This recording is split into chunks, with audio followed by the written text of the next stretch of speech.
सून पावलानी आले बाप्पा, शेंदूर मस्तकी लावून टिळा. सून पावलानी आले बाप्पा, शेंदूर मस्तकी लावून टिळा. माझा बाप्पा किती गोड दिसतो, माझा मोरया किती गोड दिसतो.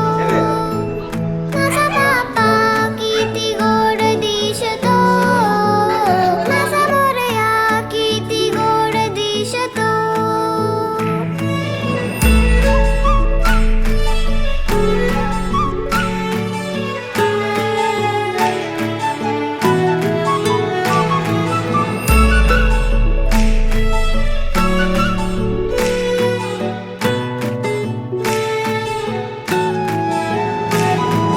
सुंदर निरागस रूप आहे तुझे, भक्तीत तल्लीन झाले मन माझे. सुंदर निरागस हे रूप तुझे, भक्तीत